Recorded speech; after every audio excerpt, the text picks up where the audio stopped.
1 बजे रात के करीब उड़ीसा के राजधानी भुवनेश्वर के भरतपुर पुलिस स्टेशन में एक कपल जाता है शिकायत लिखवाने के लिए, क्योंकि यह कपल के साथ में रास्ता में बदमाशों के द्वारा छेड़छाड़ होता है। यह कपल आर्मी ऑफिसर और आर्मी ऑफिसर के मंगेतर होती है। यह कपल थाना में शिकायत लिखवाने के लिए जाता है, लेकिन इस कपल का शिकायत नहीं लिखा जाता है और इस कपल के साथ में बहुत ही दारिंदगी से यहाँ पर पुलिस जो होता है वह पेश आता है और जो आर्मी के ऑफिसर रहता है उसको कस्टडी में डाल दिया जाता है। और यहाँ पर आर्मी ऑफिसर के मंगेतर जो होती है वह बोलती है कि आप एक आर्मी ऑफिसर के साथ में इस तरह से बदसलूकी नहीं कर सकते हैं।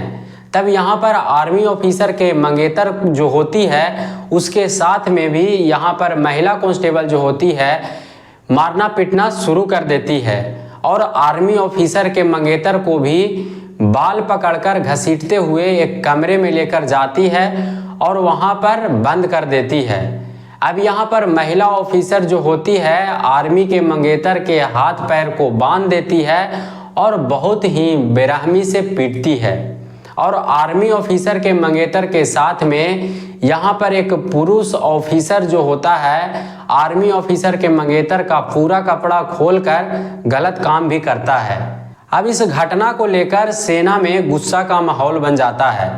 इस घटना को बताने से पहले मैं आपको बता दूं कि मेरा नाम है गुड्डू और मैं इस चैनल पर क्राइम की कहानी आप लोगों को सुनाता हूं।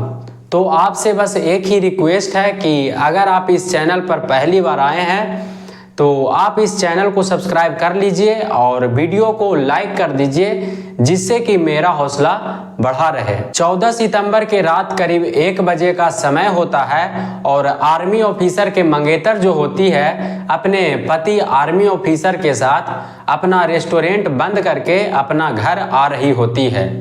तभी उसी दौरान रास्ते में कुछ बदमाश जो होता है उस आर्मी के ऑफिसर और उसकी मंगेतर के साथ गाली गलौज करना शुरू कर देता है।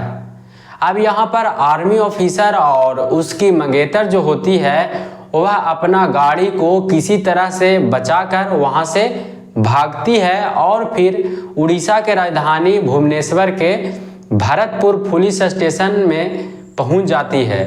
अब यहाँ पर आने के बाद आर्मी ऑफिसर और उसकी मंगेतर जो होती है थाने में शिकायत लिखवाती है कि कुछ बदमाश हम लोग को गाली दे रहा था और मारने का धमकी दे रहा था। अब यहाँ पर पुलिस स्टेशन में एक महिला कांस्टेबल होती है जो कि वर्दी न पहनकर वह नाइटी पहनी हुई रहती है। अब यहाँ पर यह महिला कांस्टेबल जो होती है वह FIR नहीं लिखती है। तब इस बात को लेकर आर्मी ऑफिसर के मंगेतर जो होती है वह बोलने लगती है कि मैं एक पेशे से वकील हूँ और आपका काम है कि लोगों का शिकायत लिखना और मदद करना। अब इतना बोलने के बाद महिला कांस्टेबल जो होती है वह गुस्सा में गाली देना शुरू कर देती है और शिकायत नहीं लिखती है। अब यहाँ पर आर्मी ऑफिसर के मंगेतर जो होती है वह अपना मोबाइल में वीडियो रिकॉर्ड करने लगती है। तब यहाँ पर महिला कांस्टेबल जो होती है अपने रूम में जाकर वर्दी पहनकर आती है। तभी यहाँ पर एक पेट्रोलिंग का गाड़ी आता है जिसमें कि कुछ महिला ऑफिसर और कुछ पुरुष ऑफिसर मौजूद होता है। अब जैसे ही देखता है कि आर्मी ऑफिसर के मंगेतर जो है वह मोबाइल में वीडियो बना रही है, तब यहाँ पर गुस्सा में आकर आर्मी ऑफिसर को पकड़कर कस्टडी में डाल देता है। अब इस बात को लेकर आर्मी ऑफिसर के मंगेतर जो होती है वह बोलने लगती है कि आप एक आर्मी ऑफिसर के साथ में इस तरह का बदसलूकी नहीं कर सकते हैं। तब वहाँ पर जो महिला कांस्टेबल होती है वह इस आर्मी ऑफिसर के मंगेतर को बाल पकड़कर घसीटते हुए एक कमरे में लेकर जाती है और वहाँ पर आर्मी ऑफिसर के मंगेतर को हाथ और पैर दोनों को बांध देती है और फिर पिटाई करना शुरू कर देती है। इतना कुछ करने के बाद आर्मी के मंगेतर को एक रूम में बंद कर दिया जाता है। अब यहाँ पर कुछ समय बीतने के बाद एक पुरुष ऑफिसर जो होता है उस रूम को खोलता है और फिर आर्मी ऑफिसर के मंगेतर को गंदी गंदी गालियां देना शुरू कर देता है। और फिर यह ऑफिसर जो होता है आर्मी ऑफिसर के मंगेतर का पूरा कपड़ा खोल देता है और फिर इसके साथ में गलत काम भी करता है और हर वो जगह पर पिटाई करता है।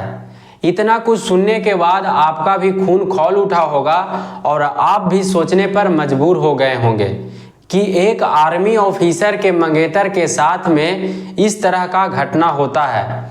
और यहाँ पर आर्मी के मंगेतर जो होती है वह भी एक वकील होती है, लेकिन इतना कुछ होने के बाद भी आर्मी के ऑफिसर और उसकी मंगेतर के साथ में भरतपुर पुलिस स्टेशन जो होता है इस तरह का घटना का अंजाम देता है। आपको बता दें कि आर्मी ऑफिसर के मंगेतर एक वकील होती है और उनके जो पिता होते हैं वो ब्रिगेडियर से रिटायर होते हैं।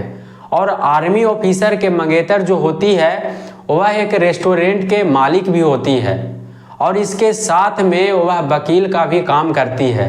अब यहाँ पर इस घटना को लेकर सेना में ज़बरदस्त गुस्सा का माहौल बन जाता है और इस घटना को जांच करने के लिए 5 टीम बनाया जाता है और क्राइम ब्रांच के द्वारा जांच होना शुरू हो जाता है। और यहाँ के मुख्यमंत्री जो होते हैं इस केस के ऊपर कड़ी से कड़ी कार्रवाई करने का आदेश भी दे देते हैं। अब यहाँ पर 5 पुलिसकर्मी को सस्पेंड कर दिया जाता है जो कि इस तरह के घटना का अंजाम देता है। और राष्ट्र महिला आयोग ने डीजीपी से कार्रवाई को लेकर रिपोर्ट भी मांगी है। अब यह मामला सेना से जुड़ा हुआ है तो इसके ऊपर कड़ी से कड़ी कार्रवाई होना शुरू हो जाता है। लेकिन आम आदमी के साथ क्या होता होगा जरा आप इस चीज़ के ऊपर सोचिए। और यह पुलिस स्टेशन में और जो आम आदमी आम महिला होती है वह शिकायत करने के लिए जाती होगी तो उसके साथ में किस तरह का व्यवहार होता होगा, इसका अंदाज़ा तो आप खुद ही लगा सकते हैं। क्योंकि आपको पता होगा कि आधा से ज़्यादा ऐसा घटना जो है वो सोशल मीडिया पर कभी सामने आता ही नहीं है और लोग इस चीज़ को दबाए हुए रहते हैं।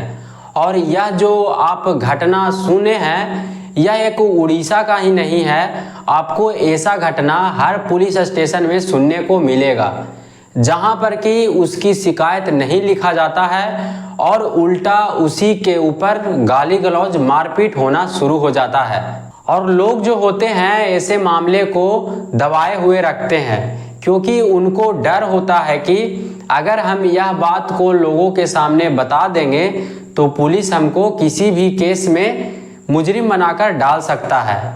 और ऐसा आपने देखा भी होगा कि जब पुलिस को किसी केस में अपराधी नहीं मिलता है तो वह किसी भी आदमी को पकड़कर डाल देता है क्योंकि सरकार के द्वारा इन लोगों को ऐसा अधिकार मिला हुआ है और यह अपना पावर को गलत यूज करते हैं। इस घटना को बताने का मेरा उद्देश्य नफरत फैलाना नहीं बल्कि आप लोगों को जागरूक करना है, सचेत करना है और कहानियों के द्वारा समझाना है। तो इस घटना के ऊपर आप लोग का क्या कहना है आप लोग कमेंट में ज़रूर लिखिएगा। बाकी मिलते हैं अगले किसी कहानी के साथ में। वीडियो पूरा देखने के लिए धन्यवाद।